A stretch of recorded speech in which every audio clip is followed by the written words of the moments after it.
So there are two kinds of questions that we can ask to measure something. One way to learn about a participant's view of, say, mental health is simply to ask them a question and let them reply however they wish. It's open ended. They can give you the response that's really honest and clear. However, there are a couple of limitations and problems with that.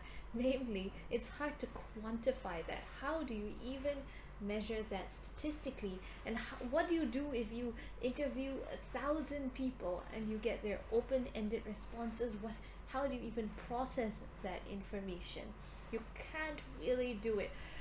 Open-ended research is mostly open-ended questions are mostly, not entirely, linked to qualitative research and to research that's more focused on a few people and getting deep, nuanced answers from them.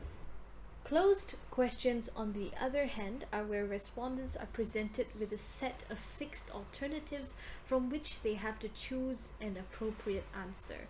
Mainly, you give them the choices like a multiple choice question, they select which one represents their ideas the best. Now, you might not get very detailed answers, but you could get statistical responses, and you could survey thousands and thousands of people, the more the better, and be able to streamline all that data to compare, to analyze, to run statistical measures through, to for example, measure the relationship between one thing and another thing.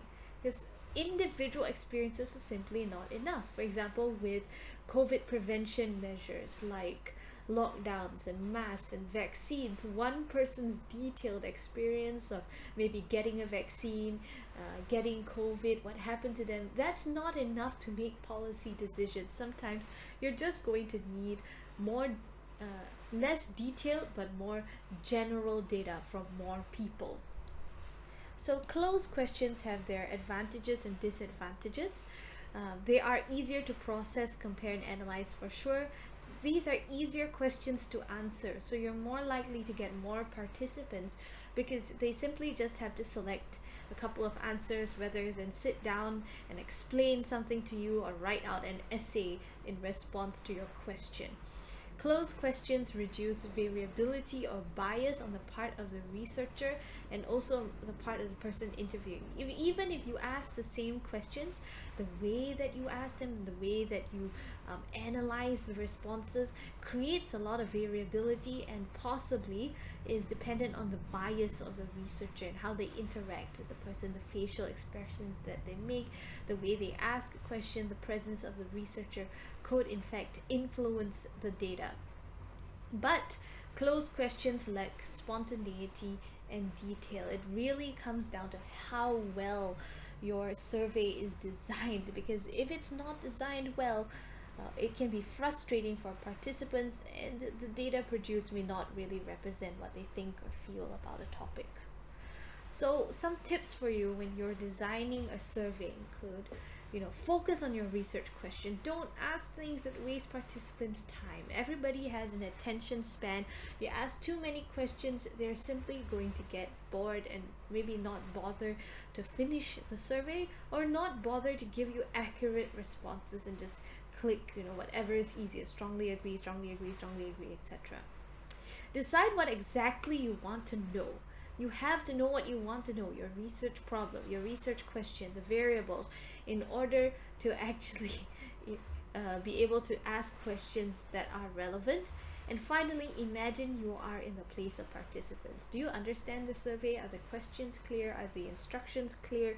Don't make it difficult to understand. Don't give trick questions or vaguely worded questions. The types of questions that you ask could include personal facts about the respondents, such as what major or what course you're taking, what's your major here at Monash. You could ask a couple of personal facts if it's about, say, somebody answering the survey on behalf of their family. You might ask for a couple of personal facts there. You could ask, now then, these are more of the content questions, their attitudes, beliefs, what are the values that guide their behavior, and what knowledge they have. So for example, let's take mental health. You want to measure perhaps what their attitude is. Are they aware? Do they have a, say, any stigma towards mental health? That's measuring attitudes. Beliefs would be maybe what they believe about, say, studies. What do they believe about education? Principles of behavior, what again guides their behavior. And then knowledge is how much they know. For example, you could test somebody's awareness about consent and safety on campus, awareness about different academic facilities available on campus. Now, here is a question I would like you guys to give a crack at. Now, this is a badly worded question. Not so much the question itself, but the response options given. Very often, quite often, what's bad about this? Well, it's terrible because often can mean anything. Very often could mean once a year to somebody, and not very often could mean once a month, because they think, well, I'm not going every day, so I don't think it's very often. So you want to be very specific.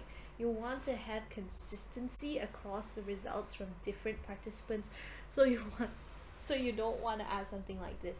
So one of the questions below would be, how should this response be worded? How do you think, what options would you give, closed options would you give to somebody who's answering a question about how often they visit the cinema?